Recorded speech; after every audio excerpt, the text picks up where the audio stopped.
बघा छान डायग्राम काढलेली आहे, छान छान दिसतंय स्क्रीनवर, एकदमच छान दिसतंय. बघा problems based on simple pendulum, second pendulum, एकदम मस्त दिसते, मलाच आवडले माझं अक्षर. Okay. Simple pendulum performs simple harmonic motion. Simple pendulum performs simple harmonic motion. Simple harmonic motion 2 मार्काला प्रश्न विचारतात. Y simple pendulum perform simple harmonic motion. Under what condition simple pendulum perform simple harmonic motion. कोणत्या condition आहेत की ज्या कंडिशनवरती तो simple pendulum simple harmonic motion देतो. तर त्या कंडिशन काय आहेत? The amplitude of vibration is very small. लिहित राहायचं. What are the conditions. Conditions काय आहेत? कंडिशन्स काय आहेत? The amplitude of vibration is very small. Amplitude of vibration is very small. Conditions. What is the first condition? Amplitude of vibration is very small. Amplitude of vibration is very small. Amplitude of vibration is very small. Amplitude अतिशय छोटी असते, बरोबर. No expansion during oscillation. कोणाचं expansion? No expansion of wire. वायरचं expansion होत नाही during oscillation. During oscillation there is no expansion of wire. Okay. पण सगळ्यात महत्त्वाचं काय आहे? Amplitude of vibration is very small. Amplitude of vibration is very small. And one more thing, that is linear simple harmonic motion. ते linear simple harmonic motion आहे. म्हणजे जरी आपल्याला हे असं दिसत असलं कर्वी लिनियर, तर ते इतकं छोटं असतं की त्याला आपण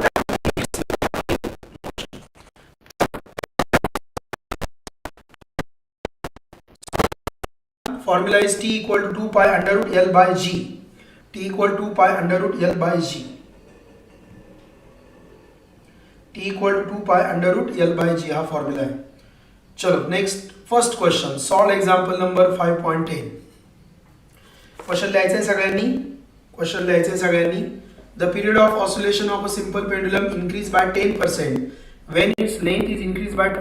एक गोष्ट लक्षात ठेवायची की जेव्हा त्याचा पीरियड 10% वाढतो, द पीरियड इन्क्रीजेस बाय 10%.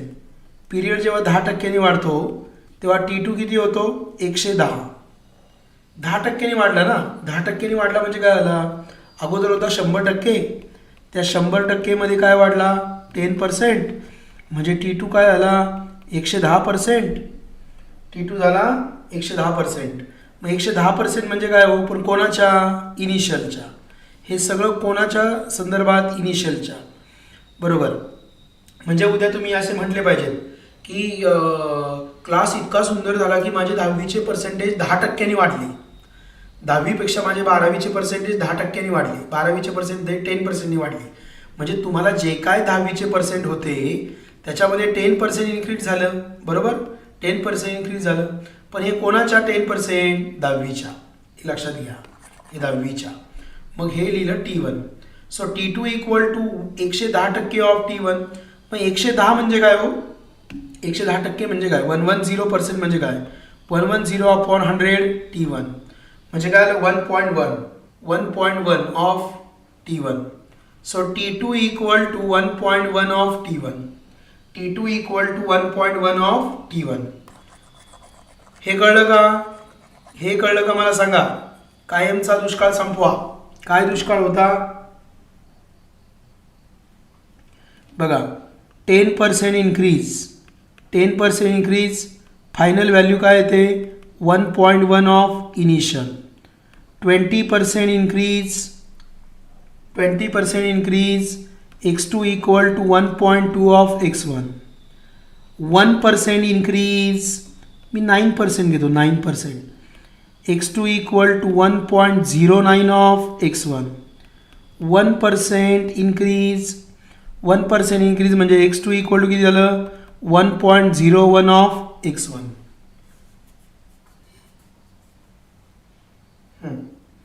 आता मी डिक्रीजचं शिकवतो तुम्हाला. डिक्रीजचं बघा, 10% डिक्रीज. 10% डिक्रीज म्हणजे काय आलं, x2 equal to 0.9 of x1. 20% decrease म्हणजे काय आलं, x2 इक्वल टू 20% कमी झाला म्हणजे 0.8 ऑफ x1. 30% डिक्रीज झाला म्हणजे x2 इक्वल टू किती आला, 0.7 ऑफ x1. 9% कमी झाला म्हणजे x2 म्हणजे किती राहिलं, 0.91 ऑफ x1. आणि 1% डिक्रीज झाला म्हणजे x2 equal to 0.99 of x1. चला मग आता आपल्या प्रॉब्लेममध्ये काय होतं बघा.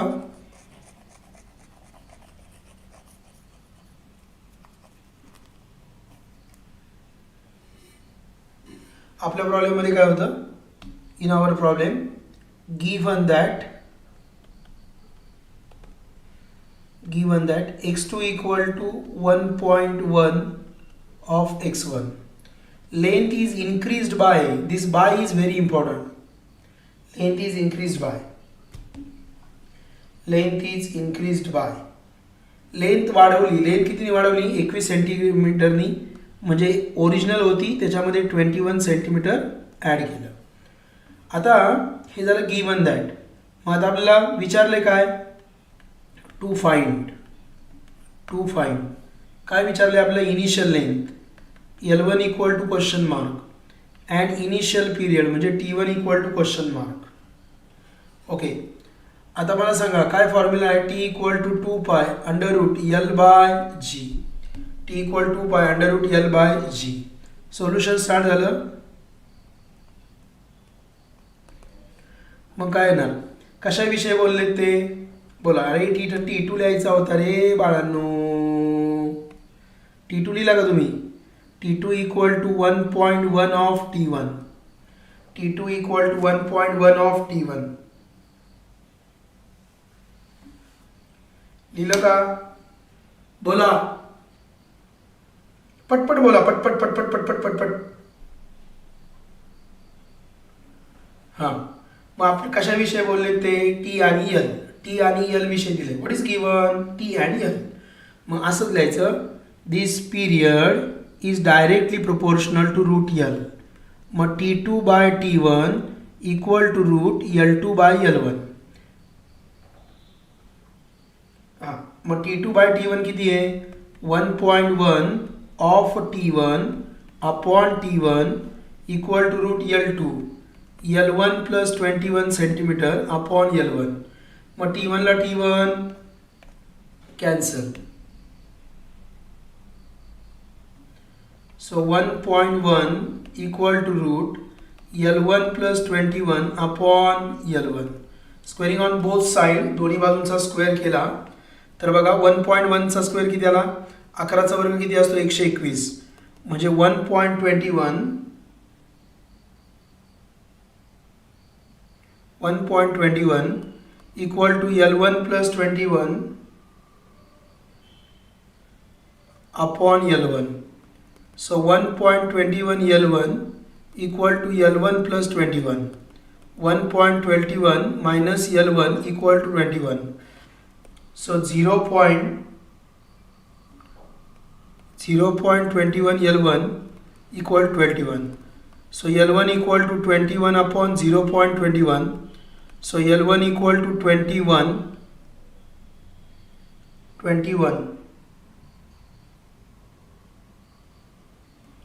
into 100 upon 0.21 into 100.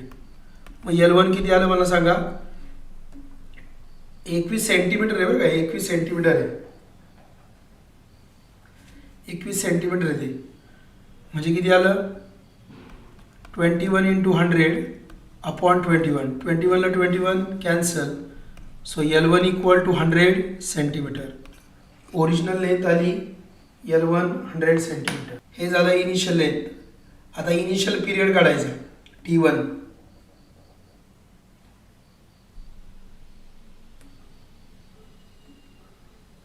Initial period बघा, T2 by T1 equal to T2 by T1 equal to L2 by L1. T2 equal to L2 T equal to 2 pi under root L by G. So T1 equal to 2 pi under root L1 by G. So 2 pi L1 कोण आहे 100 centimetre. याला ब्लॉकच करतो आता, लई नाटकं झाली याची. Answer किती आलं? 100 सेंटीमीटर म्हणजे 1 मीटर ना, मग L1 1 मीटर आला. So 1 upon 9.8. So 2 into 3.14 upon root 9.8 म्हणजे 6.28 अपॉन रूट 9.8. स्क्वेअर रूट बघा, 9.8चं पण स्क्वेअर रूट पाठ केलं पाहिजे. आपण अजून एका पद्धतीने काढू शकतो बघा. दिस इज 6.28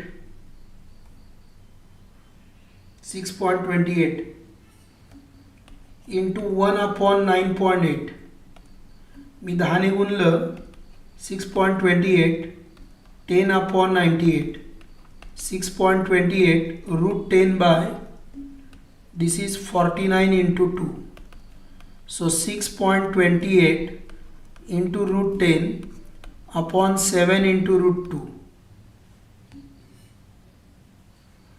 असं केलं तरी चालेल, ह्या पद्धतीने केलं तरी चालेल.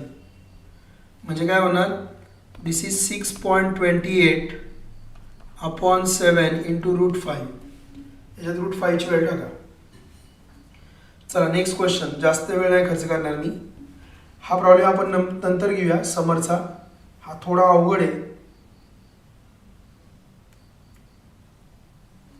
बरं चला उरकून टाकू. लिहा. Solve example number 5.11. क्वेश्चन लिहा. In summer season, pendulum clock is regulated as a seconds pendulum. In summer season, the pendulum clock is regulated as a seconds pendulum, and it keeps correct time. During winter, the length of pendulum. winter मध्ये काय होत आहे? During winter, the length of the pendulum decreases by 1%. How much will the clock gain or lose in one day? मग एका दिवसामध्ये काय घडलं ते आपल्याला काढायचं. प्रॉब्लेम प्रचंड अवघड आहे, समजून घ्यायचा व्यवस्थित. In summer season pendulum clock is regulated as a seconds pendulum. म्हणजे पेंडुलम जो वापरलाय तो सेकंड पेंडुलम वापरलाय. And it keeps correct time. During winter the length of pendulum decreases by 1%. आता लेंथ डिक्रीज झाली 1%नी. So given that length is decreased by 1%, 1% नी कमी झाली म्हणजे 0.99 of L1 झाली. मागा शिकवले मी 0.99 of L1 म्हणजे L2 इक्वल टू किती आहे? 99/100 of L1. So this is given. आता समरमध्ये काय होतं आहे? समरमध्ये तो करेक्ट टाइम दाखवतोय. In summer season it keeps correct time. म्हणजे समरमध्ये त्याचा जो पिरियड आहे, period in summer is 2 second. Why it is 2 second? Because it is seconds pendulum.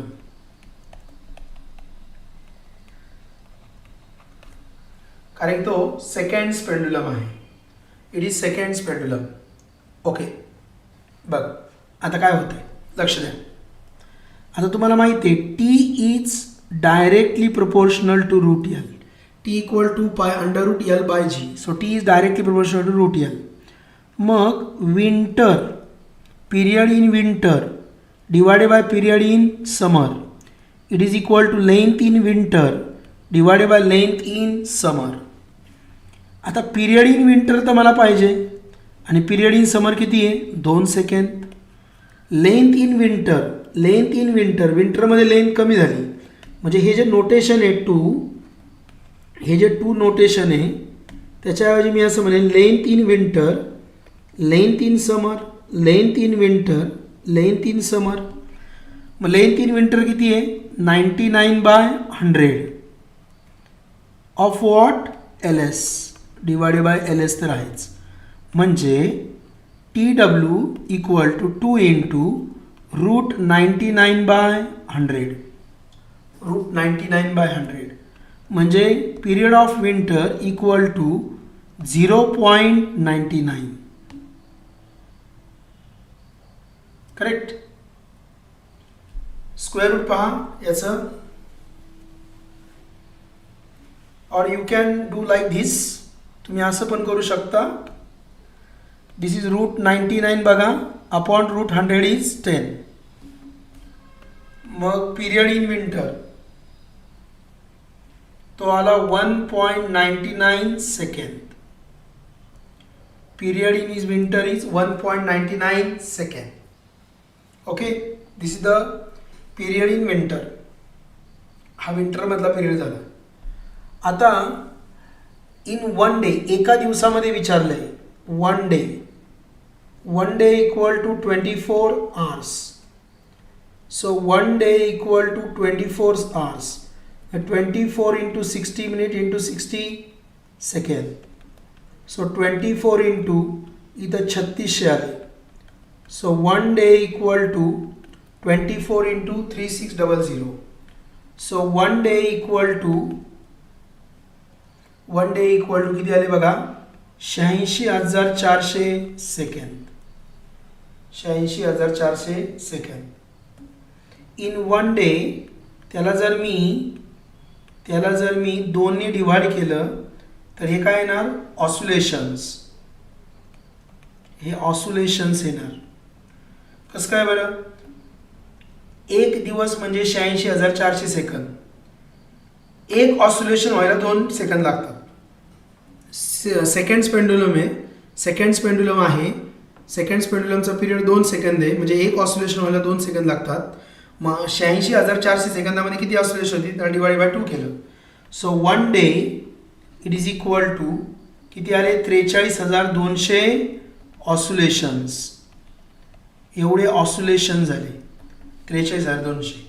लक्षात घ्या मी 2 ने का डिवाइड केलं because seconds pendulum the period of seconds pendulum is 2 second. The period of second pendulum is 2 second. The meaning of 2 second is that for one oscillation it requires 2 second. Okay मग एवढे झाले. आता मी हेच काढतो बघा. हे कशामध्ये झालं इन समर. हे झालं इन समर. हे समरमध्ये झालं. आता इन विंटर.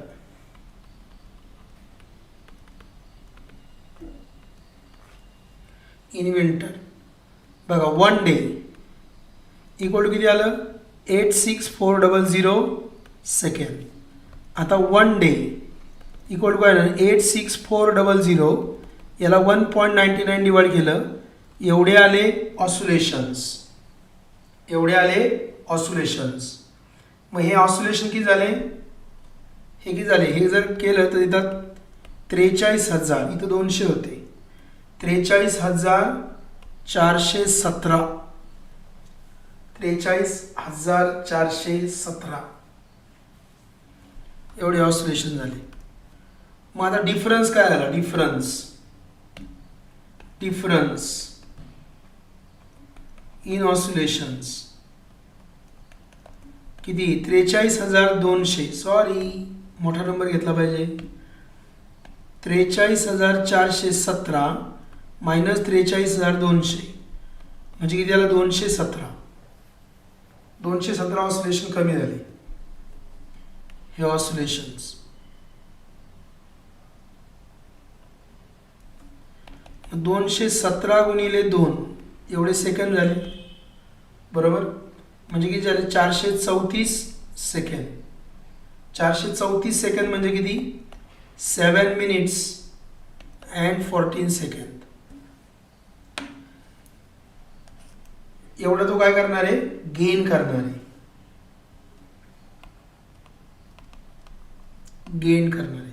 7 मिनिटं आणि 14 सेकंड. परत एकदा प्रॉब्लेम मी समजून सांगतो. तुमचा लिहून झाला का मला सांगा. गेन का आलं बरं कारण या ठिकाणी ऑसिलेशनची संख्या वाढली. इथं 43,200, इथं 43,417 आहेत.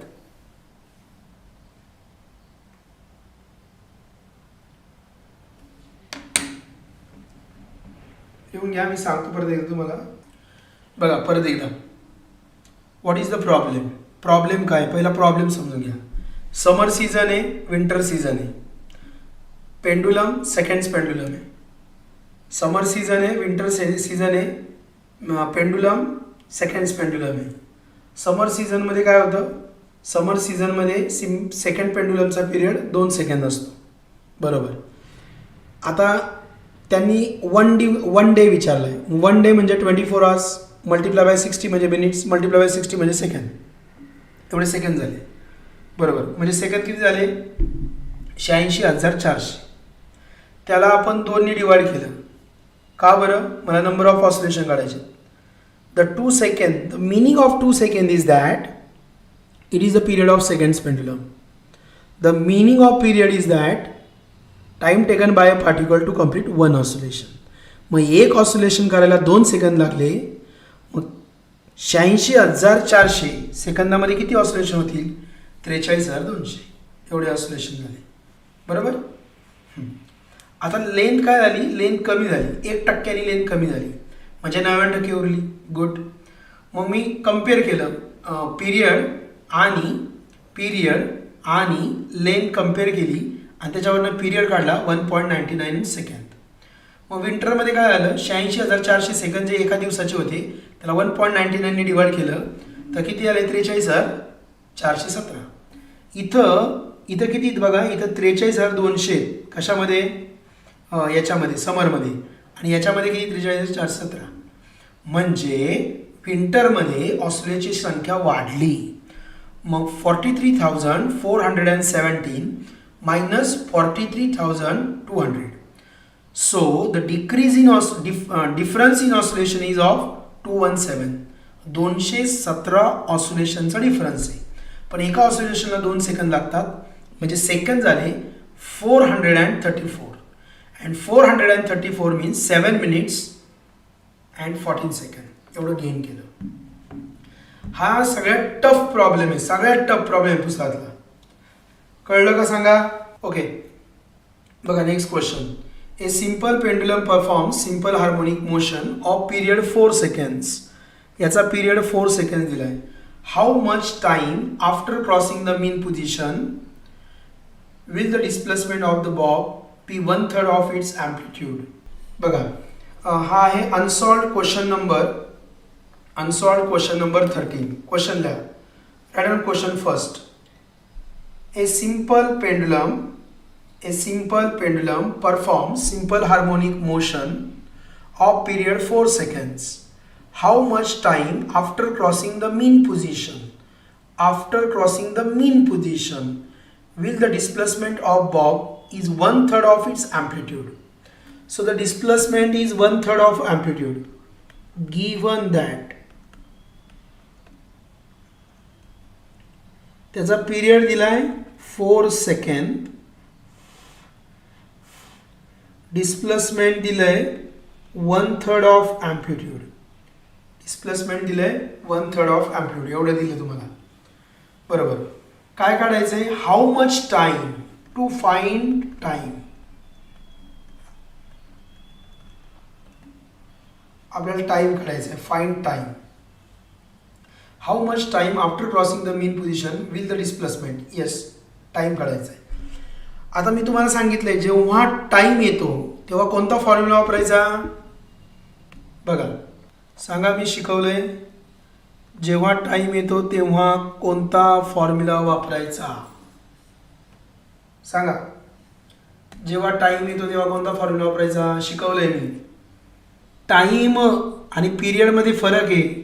जेव्हा टाइम येतो तेव्हा x = a sin ω t वापरायचं आहे असं सांगितलंय मी. Very good Harshada. x = a sin ω t वापरायचं सांगितलंय मी. हे आता ह्या मुलीनी वरती पेजच्या टॉपला लिहून ठेवलं असेल म्हणून तिला कळलं. x = a sin ω t. So x = a sin omega म्हणजे 2 pi upon capital T into small T.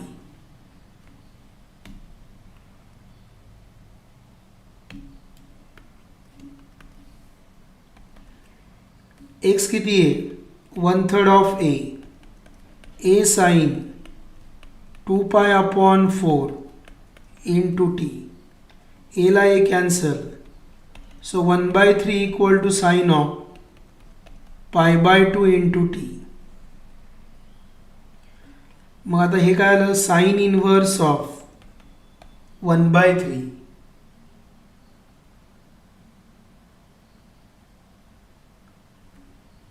Equal to π/2 into T. Sine inverse 1/3, sine inverse 1/3 काढायचं आहे. So T equal to 2 upon pi into sine inverse of 1/3.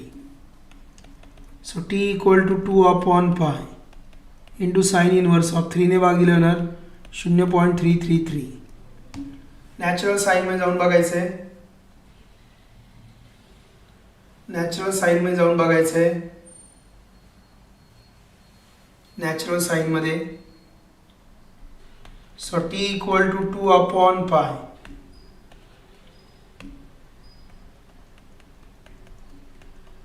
(19.45°). त्याला जर रेडियनमध्ये करूया. So 2 upon 2 पाय 19.45° into π/180. पायला पाय गेला, 2नी 180ला भाग दिला 90 आले. 19.45 अपॉन 90 काय आले सेकंड. So 0.2161 second. समजला प्रॉब्लेम. याच्यामध्ये एवढंच आहे, लक्षात घ्या.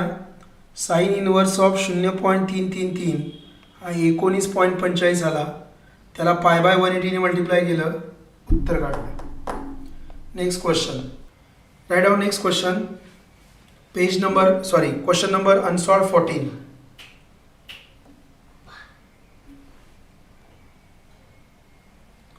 Unsolved 14.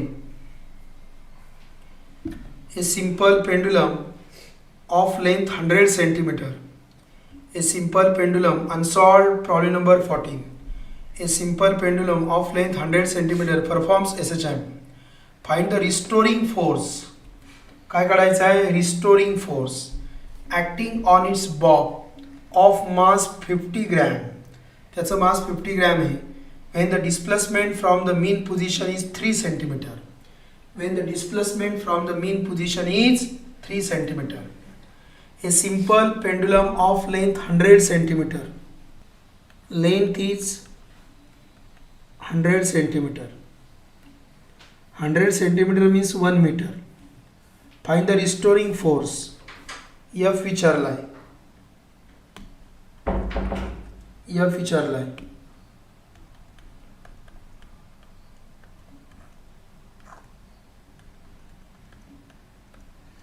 Find the restoring force acting on the bob of mass. Mass किती दिलंय 50 ग्रॅम. So 50 into 10⁻³ kg. आणि डिस्प्लेसमेंट दिली. Displacement from the mean position. Very good, very good. Mean पोझिशनपासून डिस्प्लेसमेंट दिली. आपल्याला डिस्प्लेसमेंट मीन पोझिशनपासूनचीच पाहिजे. The displacement from mean position म्हणजे एक्स इक्वल टू किती आहे 3 सेंटीमीटर. आपल्याला एफ काढायचं आहे. एफचा फॉर्म्युला काय आहे kx. के म्हणजे काय एम ओमेगा स्क्वेअर. बरोबर. म्हणजे कसं बघा F equal to K X. F हा क्वेश्चन मार्क आहे. एक्स दिलाय, एक्स दिलाय त्यांनी, मग के काढला पाहिजे. मग K by M equal to omega square. मग एम ओमेगा स्क्वेअर. बरोबर. आता एम दिलाय का? हो एम दिलाय. मग ओमेगा काढला पाहिजे. मग ओमेगा कसं काढणार? 2 pi upon T. 2 pi upon T. 2 pi upon T. आता जर तुम्ही पाहिलं तर इथं लेंथ किती दिली बघा. Length is 1 metre. आपण वरती शिकलोय, काय शिकलोय? When the length is 1 metre, when the length is 1 metre. जेव्हा लेंथ 1 मीटर असते तेव्हा पिरियड किती असतो? 2 सेकंड. सेकंड्स पेंडुलममध्ये शिकलो आपण. सेकंड्स पेंडुलममध्ये शिकलो आपण. When the length is 1 metre the period is 2 second. मग ओमेगा काय येणार? 2 पाय अपॉन टी. मग काय आला? 2 पाय अपॉन 2 म्हणजे ओमेगा किती आला? Pi radian per second. Correct. Omega is pi radian per second झालं. Omega equal to pi radian per second. मग के काय आला? M omega square. यम किती? मास 50 इंटू 10⁻³ ओमेगा म्हणजे पायचा स्क्वेअर. सो 50 इंटू 10⁻³ पायचा स्क्वेअर किती आहे? 10 आहे. पायचा स्क्वेअर 10 आहे. Pi square equal to 10. मग के इक्वल टू काय आलं? 50 इंटू 10⁻². हा के आला. मग यफ इक्वल टू काय येणार? F equal to K X. मग यफ के किती आहे? 50 into 10⁻². X displacement from the mean position is 3 centimetre. 3 into 10⁻². हे 5 त्रिक 15 150 इंटू 10⁻⁴. हे काय आलं? Newton. So this is a restoring force. तुम्ही यात चेंज काय करायचं? फक्त इथं पाय स्क्वेअरची व्हॅल्यू काढायची. The value of pi square is 9.872. Keep in mind. ह्याच्याऐवजी मी 10 घेतली कॅल्क्युलेशन फास्ट करण्यासाठी. प्रॉब्लेम समजला? रिस्टोरिंग फोर्स काढायचा होता. Restoring force F equal to K x होता. त्याच्यामधला के अननोन होता. मग के शोधला. के काढण्यासाठी ओमेगा काढला. ओमेगा कसा काढला? 2 pi upon T. Tom and जेरीचा formula. Omega equal 2 pi upon T. पण टी किती आहे? 2 सेकंद आहे. Why? Because the length is 1 metre. जेव्हा लेंथ 1 मीटर असते तेव्हा तो कंपल्सरी सेकंड्स पेंडुलम असतो आणि सेकंड पेंडुलमचा पिरियड 2 सेकंद असतो. Done. May be the last question from pendulum. पेंडुलमचा शेवटचा क्वेश्चन आहे. तेवढा क्वेश्चन घेऊया आपण. Find the change in length of seconds pendulum. Length of seconds pendulum. Change in length of seconds pendulum जेव्हा ग्रॅव्हिटी 9.75 आणि 9.8 अशी होते. फार इम्पॉर्टंट क्वेश्चन आहे. भरपूर वेळा विचारलेला आहे. बघा G1 इक्वल टू किती आलं? 9.75 मीटर पर सेकंड स्क्वेअर आलं. G2 किती आला? 9.8 मीटर पर सेकंड स्क्वेअर. आपल्याला पाहिजे चेंज इन लेंथ. काय पाहिजे? Change in length. We want change in length. Seconds पेंडुलममध्ये काय? टी इक्वल 2 पाय √L/G. सेकंड्स पेंडुलममध्ये माहिती ना आपल्याला, कशाला डबल लिहायचं? In seconds pendulum L equal to G upon pi square. मग L2 minus L1 equal to इथं 1 अपॉन पाय स्क्वेअर कॉमन घेतला.